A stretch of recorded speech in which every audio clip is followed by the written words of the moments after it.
হলে আমাকে আমার সঙ্গে আরেকটা লোক দিতে হবে গাড়িতে। এটা তো আমি গত 15 বছর বলি নাই। সাম্প্রতিক সময়ে বেশ বিতর্কের মধ্যে আছেন বিএনপি নেত্রী ব্যারিস্টার রুমিন ফারহানা।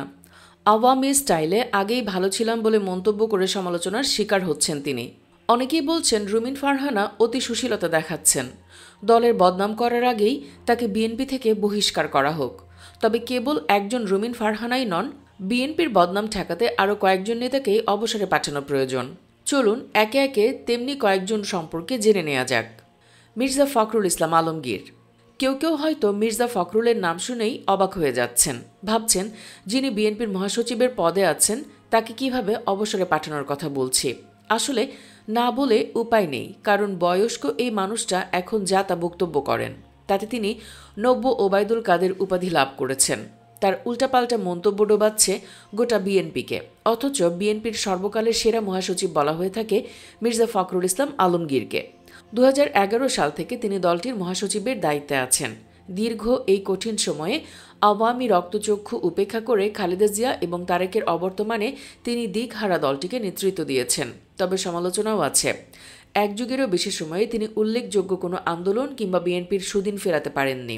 উল্টো বৈষম্য বিরোধীদের বিরুদ্ধাচরণ করেছেন, পক্ষ নিয়েছেন হাসিনা আর ভারতের। সংস্কারে আপত্তি ফখরুলের। হাসিনার দোসর রাষ্ট্রপতি চুপ্পুকেও সরানোতে আপত্তি তার। ছাত্রলীগ নিষিদ্ধের দাবিতেও আপত্তি তুলেছিলেন। আপত্তি তুলেছেন আওয়ামী লীগ নিষিদ্ধেরও।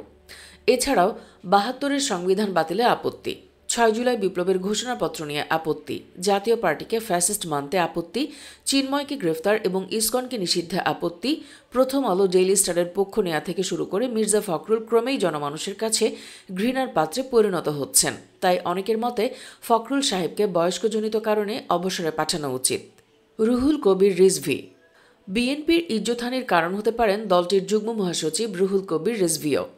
তিনিও ফখরুল সাহেবের মতো নির্বাচনের পাগল প্রায়। ক্ষমতার লোভ তাকে এতটাই গ্রাস করে নিয়েছে যে প্রতিদিন উল্টাপাল্টা মন্তব্য করেই চলেছেন। হাসিনা পলায়নের পরপরই তিনি মুজিবের ছবি সরানো নিয়ে উল্টাপাল্টা বয়ান দেন, তাতে চরম জনরোষানলে পড়েন, ক্ষমাও চান। সর্বশেষ স্থানীয় নির্বাচনের কঠোর বিরোধিতা করেও তিনি বিতর্কের জন্ম দিয়েছেন। এর আগে অন্তর্বর্তীকালীন সরকারকে কটাক্ষ করে রিজভী বলেন, সংস্কার একটি চলমান প্রক্রিয়া, শুধু সংস্কার নিয়ে থাকলে হবে না, পাশাপাশি অন্য কাজও করতে হবে। মানে তিনি ভোটের বিষয়ে এভাবেই চাপ প্রয়োগ করেন।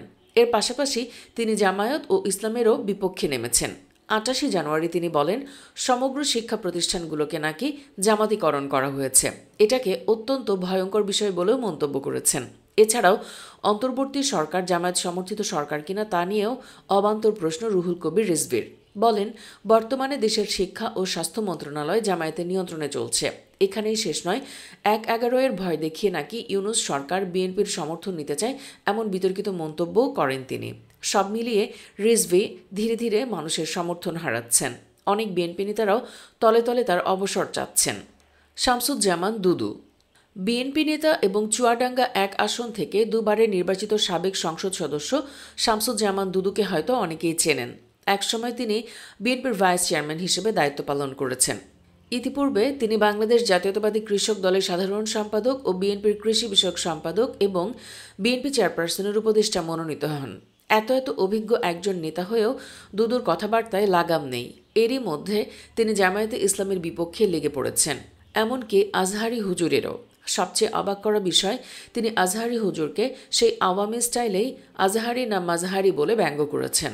এর আগে এক মাহফিলে মিজানুর রহমান আজহারি বলেছিলেন, ইসলামের আলোকে দেশ সাজাবো, কোনো জঙ্গিবাদ সন্ত্রাস সৃষ্টি হতে দেয়া যাবে না।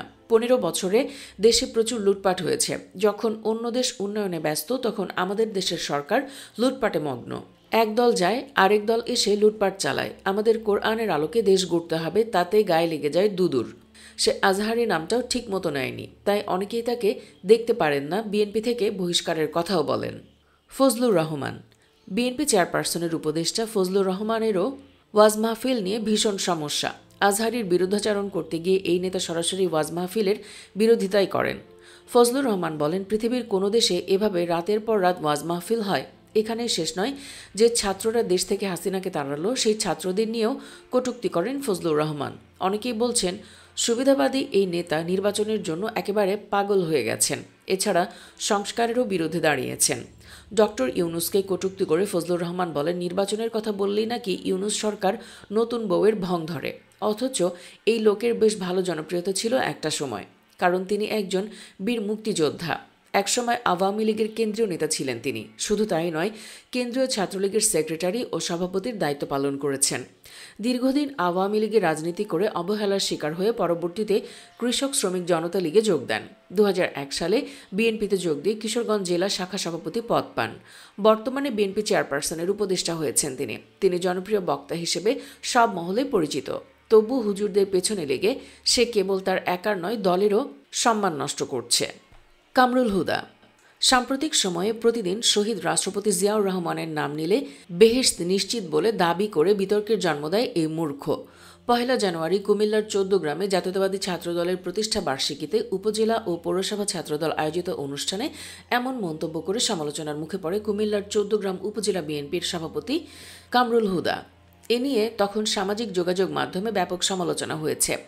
বক্তব্যে কামরুল হুদাকে আরও বলতে শোনা যায়, জামায়াত বেহেশতের সার্টিফিকেট দেয়, তার মানে আওয়ামী নেতারা যেভাবে হাসিনা আর মুজিবের তেলবাজি করে হাস্যরসের পাত্র হয়েছে, ঠিক একইভাবে বিতর্কিত মন্তব্য করে বিএনপি এবং জিয়াউর রহমানকে হাসির পাত্র বানিয়েছে কামরুল হুদা। কেবল তাই নয়, সেদিন অনুষ্ঠান চলাকালে স্থানীয় 14 গ্রাম কেন্দ্রীয় ঈদগাহ মসজিদের মাইকে জোহরের সালাতের আজান প্রদানে বাধা দেওয়া হয় দলটির পক্ষ থেকে। এ নিয়েও সামাজিক যোগাযোগ মাধ্যমে ব্যাপক আলোচনা সমালোচনা হয়। মাইকে আজান প্রদানে নিষেধের বিষয়টি স্বীকার করেন মসজিদের মুয়াজ্জিন দেলোয়ার হোসেন। এখনও সময় আছে, এসব নেতাদের বরখাস্ত না করলে বিএনপির জয় বাংলা হতে সময় লাগবে না। এর বাইরে 31st নাইটে জাহাঙ্গীরনগর বিশ্ববিদ্যালয়ে অপ্রীতিকর ঘটনা এড়াতে রাতভর অভিযান চলাকালে সহকারী প্রক্টর শামীমা নাসরিন জলির বোরখা ও পোশাক নিয়ে কটূক্তি করেন জাবি ছাত্রদলের সহসভাপতি নবীনুর রহমান নবীন। তাকেও বহিষ্কারের দাবি উঠেছে। 31 ডিসেম্বর দিবাগত রাত 2টার দিকে বিশ্ববিদ্যালয়ের মুরাদ চত্বর সংলগ্ন এলাকায় এ ঘটনা ঘটে। ক্যাম্পাস সূত্রে জানা যায়, 31st নাইটে অনাকাঙ্ক্ষিত ঘটনা এড়াতে প্রক্টোরিয়াল বডি টহল দেওয়ার সময় 8-10 জনকে নিয়ে একটি প্রাইভেট কার যাচ্ছিল। তাদের থামিয়ে জিজ্ঞাসাবাদ করা হলে একজন মেয়ে নিজেকে 50 ব্যাচের শিক্ষার্থী হিসেবে পরিচয় দেয়। এ সময় জাবি ছাত্রদল নেতা নবীন এসে মেয়েটিকে চলে যেতে বলেন। তখন সহকারী প্রক্টর তার পরিচয় জিজ্ঞেস করলে তিনি সহকারী প্রক্টরের দিকে তেড়ে এসে দুর্ব্যবহার করেন এবং রূঢ় ভাষায় কথা বলেন। এ সময় ছাত্রদল নেতা নবীন সহকারী প্রক্টর শামীমা নাসরিন জলির বোরখা, হাতমোজা সহ পোশাক নিয়ে কুরুচিপূর্ণ মন্তব্য করেন। এ বিষয়ে জানতে চাইলে সহকারী প্রক্টর শামীমা নাসরিন জলি বলেন, আমি তার সাথে খুবই নমনীয় ভাষায় কথা বললেও তিনি আক্রমণাত্মক ভঙ্গিতে আমার সঙ্গে কথা বলেন, আমার পোশাক নিয়ে কটূক্তি করেন। গণ অভ্যুত্থান পরবর্তী নতুন বাংলাদেশে কেন পোশাক নিয়ে হেনস্থার শিকার হতে হবে? নতুন স্বাধীনতার পর এমন ঘটনা অনাকাঙ্ক্ষিত। এই ঘটনার পর মানুষ বিএনপির চরম সমালোচনা করতে থাকে। সুপ্রিয় দর্শক, ভিডিওটিতে আলোচিত এই বিতর্কিত নেতাদের মধ্যে আপনি কাকে সবচেয়ে অপছন্দ করেন? কমেন্টে যে কোনো একজনের নাম জানিয়ে দিন। আর ভিডিওটি ভালো লেগে থাকলে লাইক ও শেয়ার করুন। পরবর্তীতে আরও এমন ভিডিও পেতে চ্যানেলটি সাবস্ক্রাইব করুন। ধন্যবাদ সবাইকে।